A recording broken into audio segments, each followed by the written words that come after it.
views and opinions expressed in this program are those of the participants and do not necessarily reflect the views of BronxNet or the program underwriters.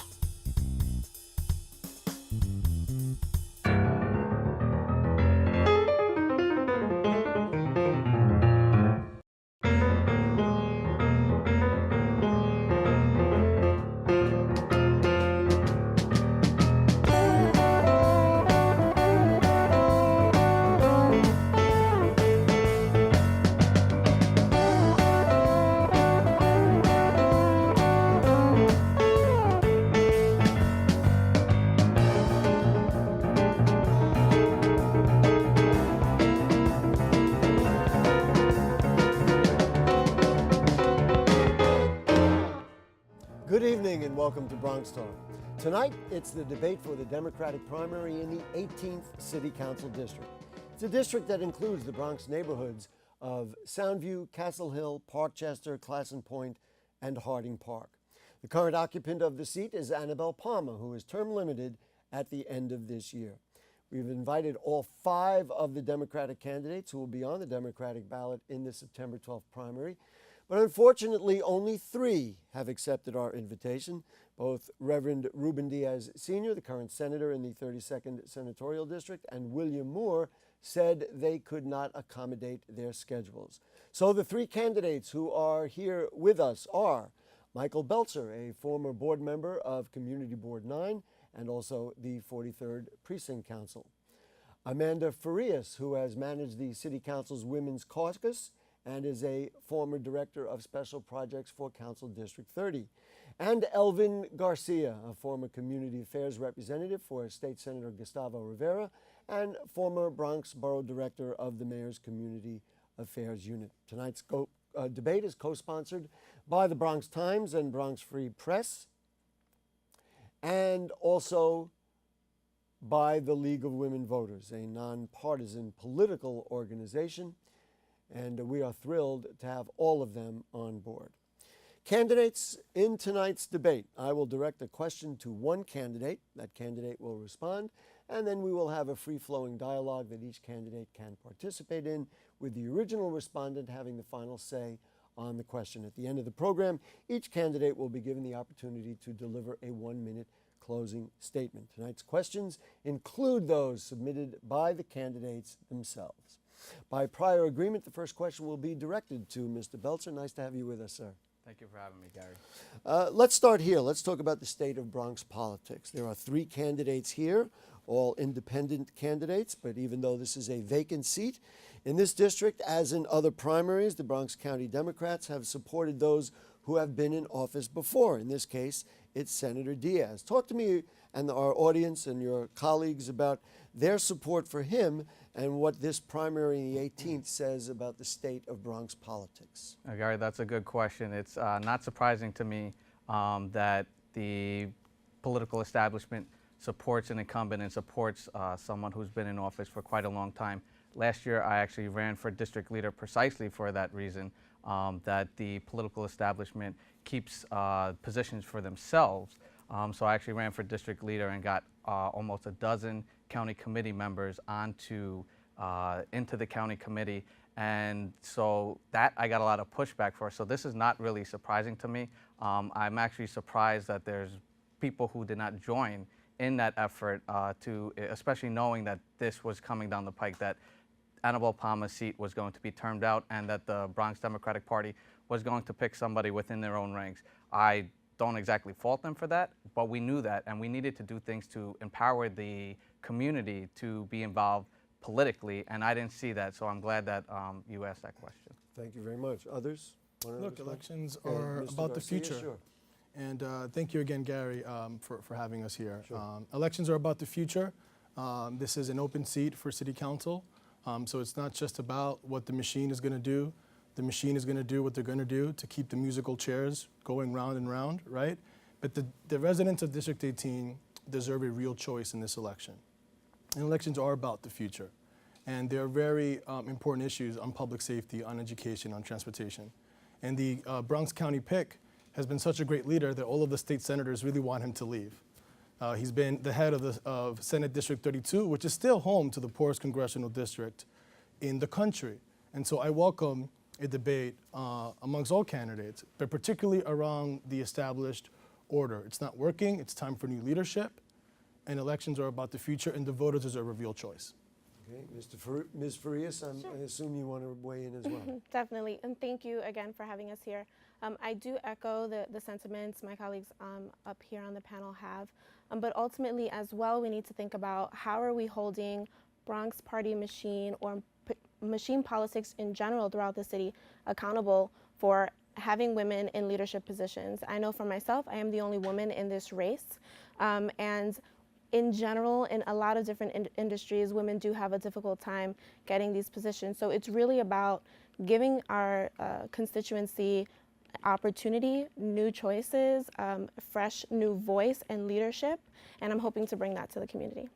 Thank you very much. Mr. Belcher, you get the final word. And I'd echo that sentiment. I've been proud that most of my county committee members are actually female, and these are leaders in their community, and they will be in that room if there's a special election. If Diaz wins the seat or he retires, there's still going to be a special election.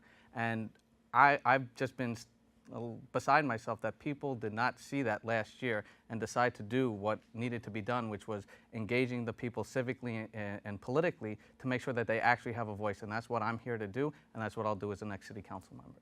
Thank you very much.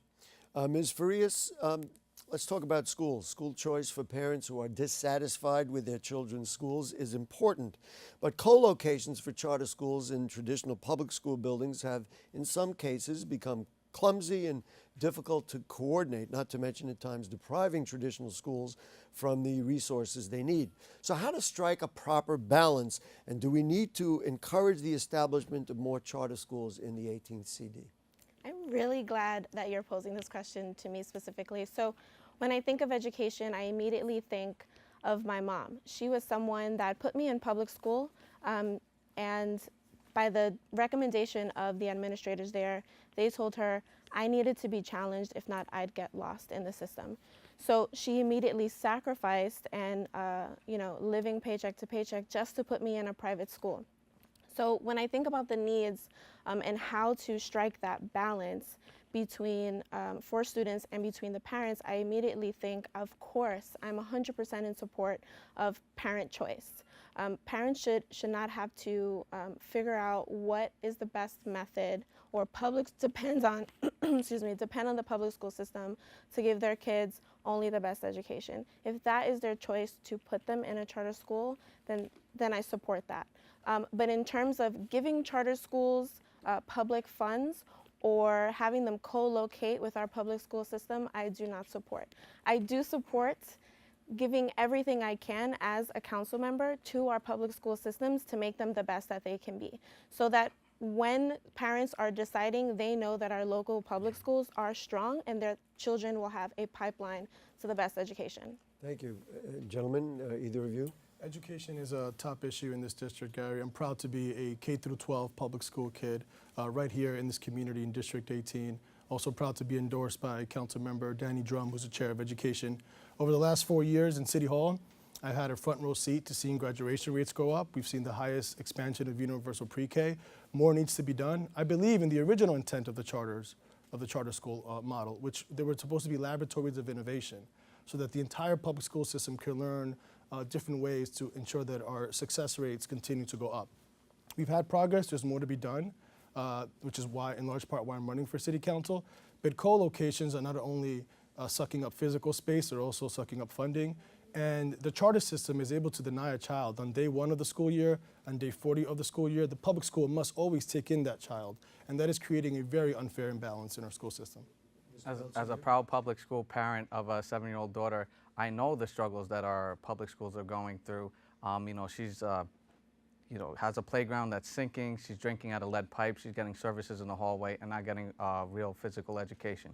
But charter schools are not being good actors. We have seen that they don't want to be fiscally transparent. They don't want to be accountable to the people. And I'm someone who will work with the community, with the parents and the teachers, to hold our educational system accountable.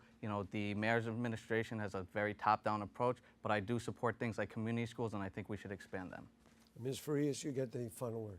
So at the end of the day, as a council member, our role is to ensure that our students are receiving their best education. And From my previous work at City Council, using programs like participatory budgeting or just managing a fiscal budget, it's our role to ensure that our kids are receiving cultural programming like arts and music, that they're getting the technological upgrades they need. So that's working in partnership not only with parents, principals, and administrators, but also with School Construction Authority and DOE. So I hope to do that. Thank you very much. Mr. Garcia, you did work in the mayor's office. The mayor's plan to fight homelessness calls for the establishment of shelters in neighborhoods throughout the city. Well, on one hand, everyone can agree it's important to house people in these areas that they grew up in. On the other hand, lower income districts become inundated with these facilities. How can we sort out what should be and what should not be created within the 18th Council District, and where should it be? Sure, the issue of homelessness is one that's very near and dear. I come from a single parent household raised by a single mom. We were on a very modest budget growing up. I know what it means for folks to be struggling in the city that's only getting more and more expensive.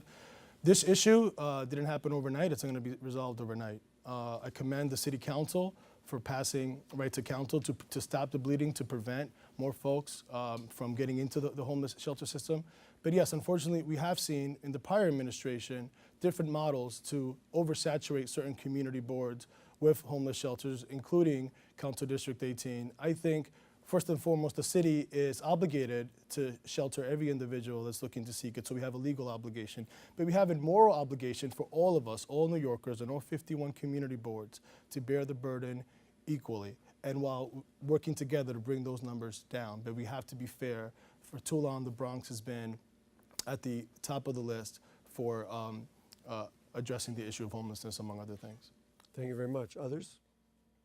Well, the fair share criteria right now says that Council District 18, which has about 18 shelters in it, is overburdened, and we need to find other areas to house undomiciled individuals.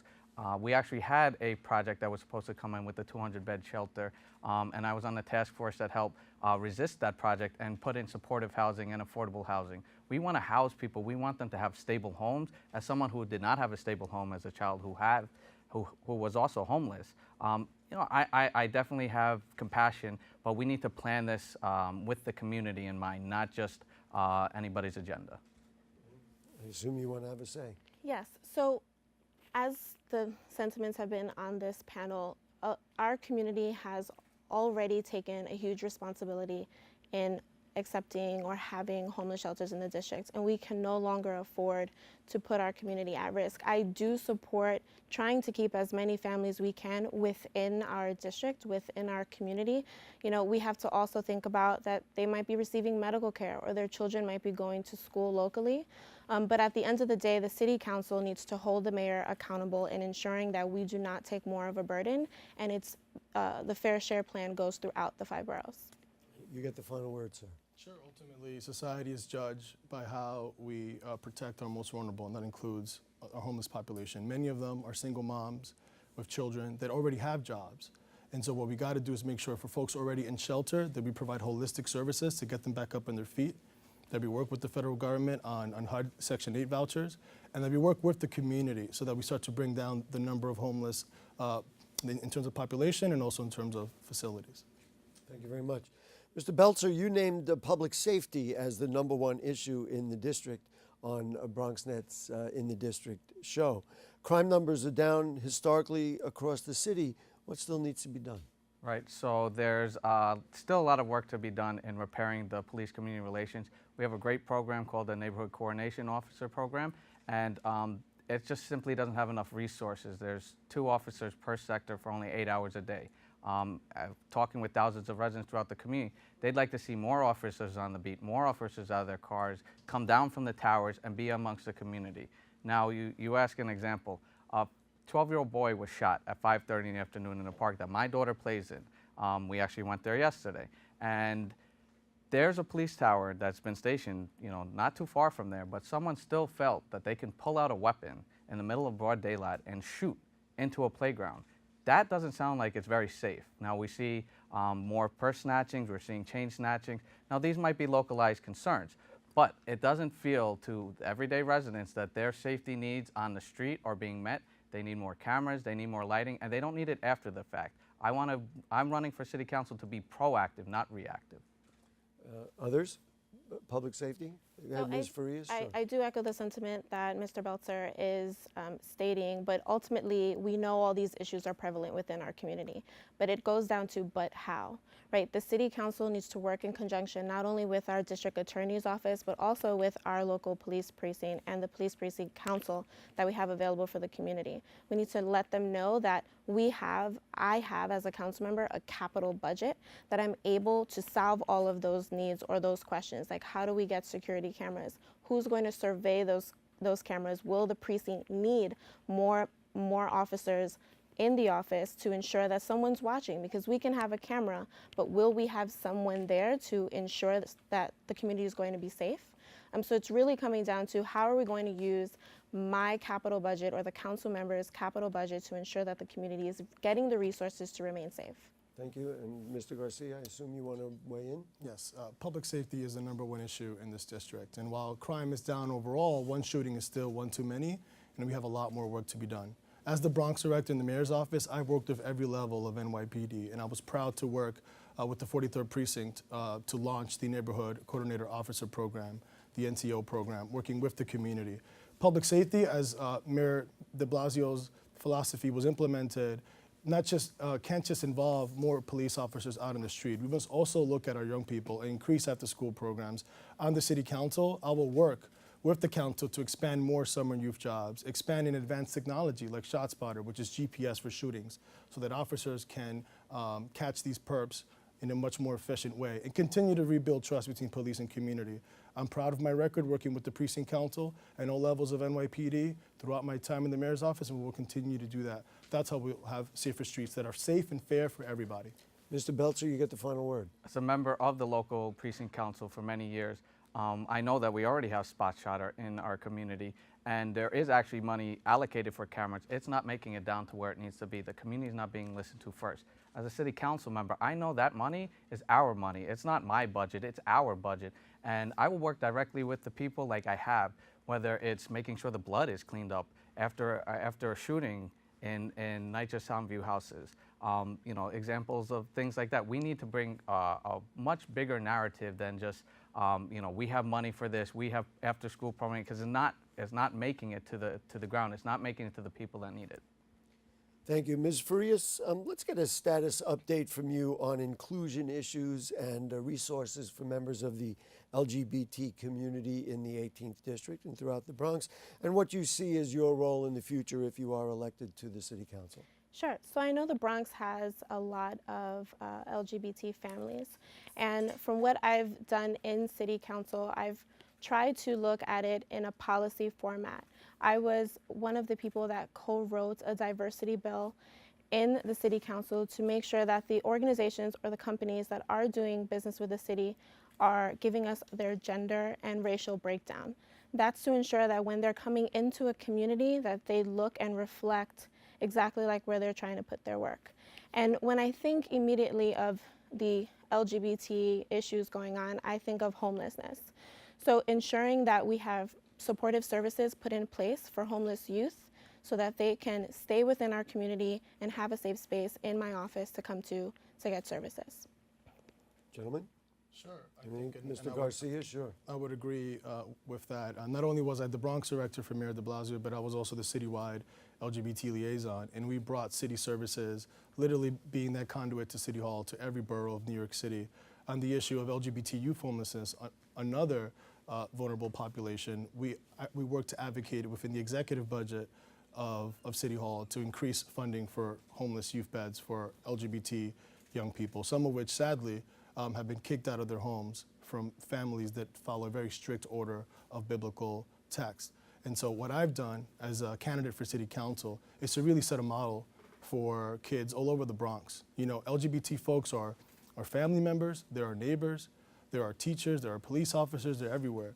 And as a candidate for City Council, I'm running as a proud, openly gay candidate who's also built his entire career here in the Bronx, and I think that sets a positive example for our community. Thank you. Mr. Belzer? Well, I'm honored to share the stage with two progressive champions that we have here that represent different groups that have been marginalized and have been attacked, And I'm proud that throughout my travels in the community that I've been attracting the same groups that are represented on this stage.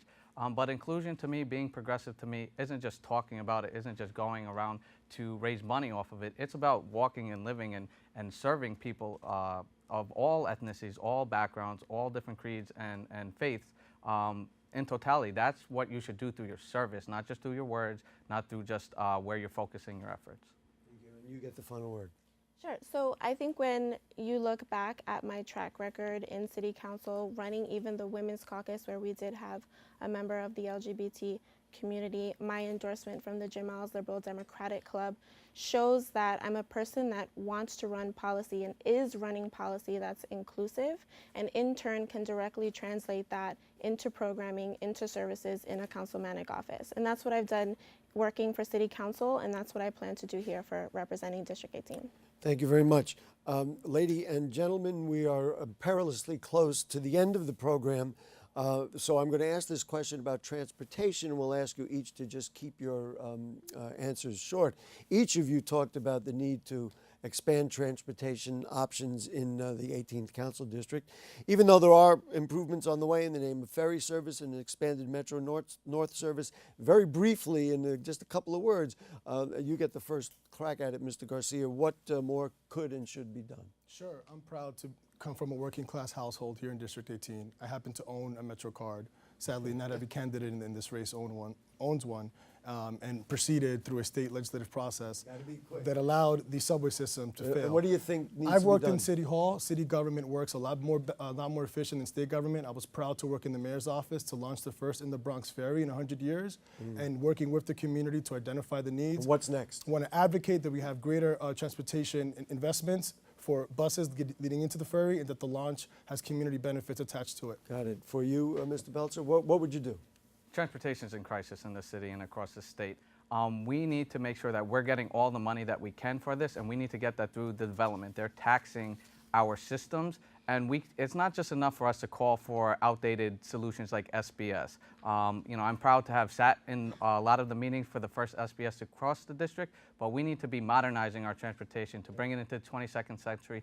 That means updating our surface transit, light rail, and things like that, and making sure that people can afford to ride the rails. Thank you. My residents are highly dependent on an efficient transportation system. So what I plan to do for them to make life easier to get either to and from work on time and to their kids to pick them up from after school, and maybe even to use the best use of that ferry, is including SBS lines on our local lines now for the 39 and the 27.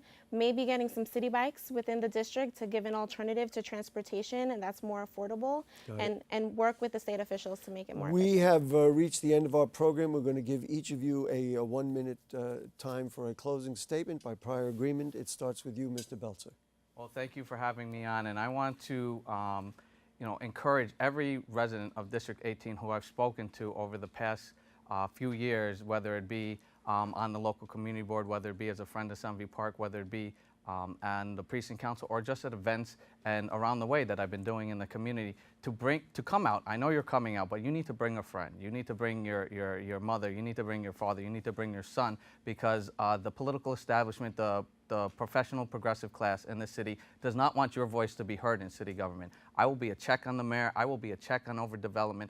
I don't take money from the big landlords. I don't take money from the big developers. I don't take money from big business. In fact, I am proud that I have the most in-district donations directly from you. So I want to continue to listen to you. I want to continue to show up and work hard for you. Thank you very much. Thank you very much. And Ms. Farias, you're next. Sure. Growing up in this community hasn't always been easy. And when I think of my residents, I think of how many times, even myself, I've realized that sometimes had the sentiment of sometimes that the only way I was going to get an opportunity or be able to take advantage of one is by not being in the district. I know that's an overwhelming sentiment with a lot of the residents in the community, and that's why I'm running for city council. I took advantage of the one opportunity I could by working at City Hall and learning how the city government works and how it can work for us, just to get my foot in the door and learn the ropes. I did it to bring all of that back home and to represent you. So I'm hoping that I can count on your support on September 12th. Thank you very much, Mr. Garcia. My story is a story of so many of us who call the Bronx home. I'm a proud son of a single mother, an immigrant from the Dominican Republic.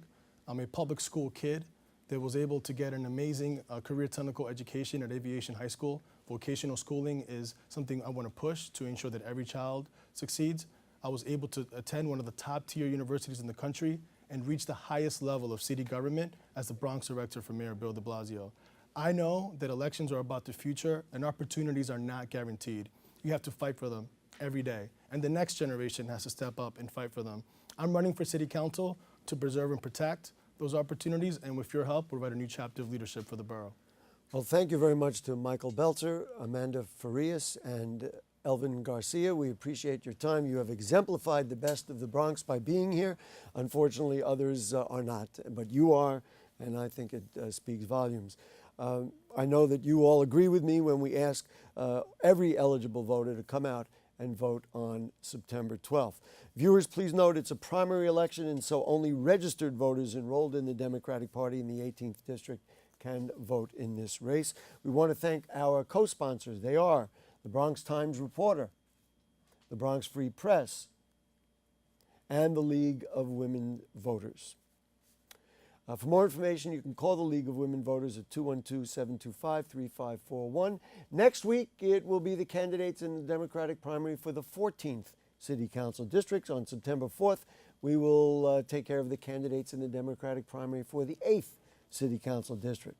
Thank you for watching. Thanks to our producer, Lindsay Violet. Our director is William Guzman, and to the great BronxNet crew who's here. And make sure if you're eligible, you vote on September 12th. Good night.